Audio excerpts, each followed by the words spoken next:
దేవ తన స్కూల్ పాపకి యాక్సిడెంట్ అయిందని తెలిసి వెంటనే హాస్పిటల్‌కి తీసుకొస్తారు. దేవతో పాటుగా అమూల్య కూడా తీసుకొస్తుంది. కానీ ఆ డాక్టర్ మాత్రం హాస్పిటల్‌లో జాయిన్ చేయించకుండా రక్తం కారిపోతున్నా సరే పోలీసులు కేసు అంటూ మాట్లాడుతుంటే వెంటనే దేవ అక్కడున్న సిరంజి తీసుకొని కత్తితో కోస్తాడనమాట. కొయ్యంగానే రక్తం కారిపోతుంటే ఓకే. ఇప్పుడు నీకు రక్తం కారుతుంది కదా! నీకు ట్రీట్మెంట్ జరగకూడదు. పద నువ్వు హాస్పిటల్ నుంచి పోలీస్ స్టేషన్‌కెళ్దాం. ఈ పాపను కూడా పోలీస్ స్టేషన్‌కి తీసుకెళ్దాం అనంగానే డాక్టర్ దారిలోకొచ్చి ఆ పాపకి ట్రీట్మెంట్ చేయడం స్టార్ట్ చేస్తాడనమాట. అయితే ఈలోపు దేవ ఏమంటాడంటే వాళ్ళ తల్లిదండ్రులకి ఫోను చెయ్యి. అలాగే ఈ పాప బిల్లు గూడా మనమే కడదాం అని చెప్పేసి అంటాడు. ఈలోపు తల్లిదండ్రులు రావటం జరుగుతుంది. అలాగే ఆ పాప సేఫ్ అని చెప్పేసి డాక్టర్ చెప్పడము జరుగుతుంది. దాంతో బిల్లు వాళ్ళు కట్టేసి అంటే బిల్లు పార్దు వాళ్ళు కడతానని చెప్పేసి చెప్పడంతో పాపను ఆ తల్లిదండ్రులు తీసుకొని వెళ్ళిపోయారు. అంతా బానే ఉంది కదా! ఇక అమూల్య బిల్లు కట్టడానికి బయటికెళ్తున్న సమయంలో కాంతమ్మ ఎదురు పడుతుందనమాట అమూల్యకి. అయితే నిజానికి కాంతమ్మ పర్స్ కింద పడేసుకుంటే అమూల్య దాన్ని చూసి ఏమైందో ఏంటో ఎవరిదో ఇది పాపం అని ఎతుకుతుంటే ఈలోపు కాంతమ్మ వచ్చి అది నాదే అని చెప్పి అంటుంది. ఈలోపు డాక్టర్ దగ్గరికి వెళ్తుంటుంది కాంతమ్మ. ఏదో నీరసమనో, ఆయాసమనో వెళ్తూ ఉంటుంది.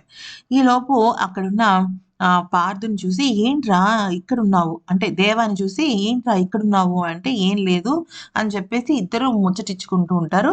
ఇక పార్థు కుటుంబాన్ని ఎలా ఏడిపిస్తున్నారో చెప్పి ఇక్కడ దేవ మాట్లాడుతూ ఉంటే ఈమె గూడా ఎవరు మన ఈ కాంతమ్మ కూడా అవును. అది ఇది అని చెప్పేసి మాట్లాడుతూ ఉంటుంది. ఈలోపు అది చూసిన అమూల్య ఏంటండి ఆవిడతో మాట్లాడుతున్నారంటే, హాస్పిటల్ అన్నాక 100 మంది 100 రకాలుగా మాట్లాడతారు. అయినా నీకెందుకు అని చెప్పేసి మాట దాటేస్తాడు.